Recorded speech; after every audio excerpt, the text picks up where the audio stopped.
નમસ્કાર દર્શક મિત્રો, ધ ઇન્ડિયન ટાઈમ્સ ન્યૂઝમાં આપનું સ્વાગત છે।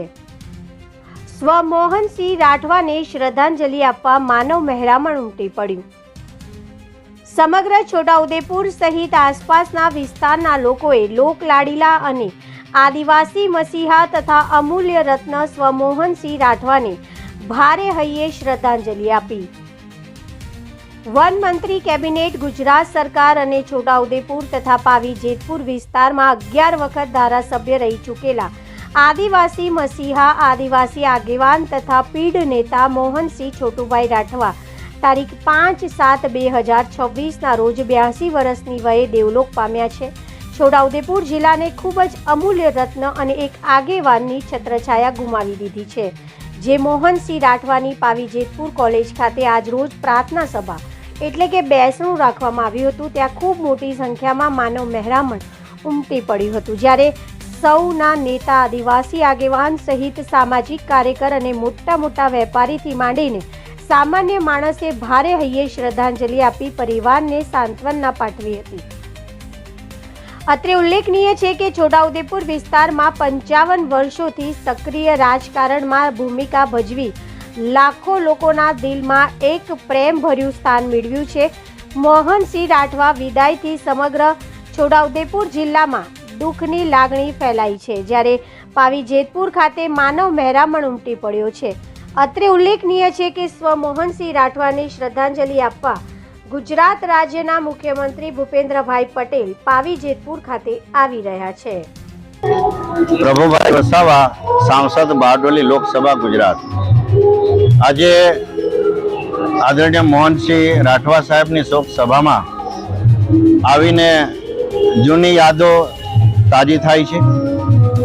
મારા પિતાજી સ્વર્ગસ્થ નાગરભાઈ સાથે અને મોહનસિંહ રાઠવા સાહેબ ચીમનભાઈ પટેલ સાહેબની સરકારમાં કે જ્યારે કેબિનેટ મંત્રી હતા ત્યારે એની નીચે સંસદીય સચિવ તરીકે આ જ વિભાગનો હવાલો મારા પિતાશ્રી નાગરભાઈ વસાવા પાસે હતો અને જે તે સમયે અંબાજીથી ઉમરગામ સુધીમાં આદિવાસી સમાજની વચ્ચે ખાસ કરીને સામાજિક કાર્યોની સાથે વિકાસના કાર્યોની સાથે શિક્ષણની જે ભૂખ હતી એ શિક્ષણની ભૂખ મટાવવા માટેનું ભગીરથ કાર્ય જે તે વખતે કરેલો એ આજે પણ મને યાદ છે। ત્યારે અમે નાના હતા ત્યારે સુરત જિલ્લામાં પણ હોસ્ટેલ્સ, આશ્રમ શાળા, માધ્યમિક શાળાઓની સ્થાપના સ્વર્ગસ્થ મોહનસિંહભાઈ રાઠવા સાહેબના કેબિનેટ મંત્રી તરીકે એમના પણ પૂરા સહકારથી અમારા વિસ્તારમાં પણ આજે શિક્ષણ સંસ્થાઓ ફૂલી ફાલી છે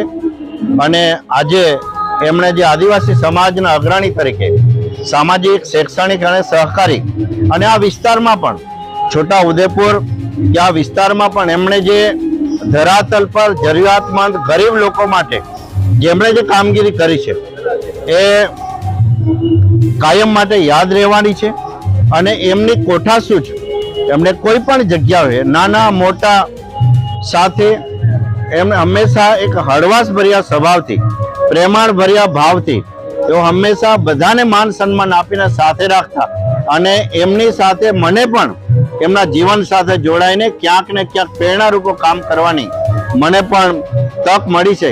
ત્યારે આજે એમના જવાથી પરિવારને, સમાજને અને એક સામાજિક અગ્રણી તરીકે ગયાને સૌને ખૂબ મોટી ખોટ પડી છે, પણ એમણે જે કરેલા કાર્યો હંમેશા યાદ રહેશે અને આજે એમને હું દિલથી, હૃદયથી ભાવપૂર્ણ શ્રદ્ધાંજલિ અર્પણ કરું છું, એમના ચરણોમાં વંદન કરું છું। ઓમ શાંતિ। નમસ્કાર, હું ઇન્ટરનેશનલ ડાન્સર ભરત બારિયા અને મારું મોસાળ વસંતગઢ। બાપુના મારી પર ખૂબ આશીર્વાદ રહ્યા અને એક પરિવાર સાથે વર્ષો જૂનો મારો સંબંધ અને એમનો મને ખૂબ સપોર્ટ રહ્યો હતો જ્યારે હું ખૂબ નાનો હતો અને મને નૃત્યનો શોખ હતો। આજે હું ઇન્ટરનેશનલ ડાન્સર બની ગયો છે અને આખી દુનિયા હું ટ્રાવેલ કરું છું।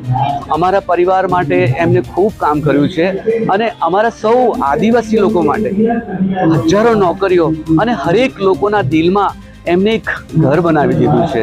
આજે મારા બાપુ મોહનસિંહ રાઠવા સાહેબ નથી રહ્યા, પણ અમારે માટે તો એક છબી બનીને અમારા દિલની અંદર છે। હરેક ટાઈમ એમના આશીર્વાદ અમારા જેવા કલાકારોને પણ રહ્યા છે. એમાંનો હું એક કલાકાર, હું પણ એક આદિવાસી કલાકાર. જ્યારે વર્ષો પહેલાં મને ડાન્સનો અને ટીમલીનો મને શોખ હતો, ત્યારે મને દુનિયાની અંદર મારી પહેલી જર્નીમાં એમનો હાથ રહેલો હતો. એટલે બસ બાપુના હંમેશા આશીર્વાદ અમારી પર રહે અને અમારા સર્વે ગુજરાતના કલાકારો તરફથી એમને હું શ્રદ્ધાંજલિ અર્પણ કરું છું.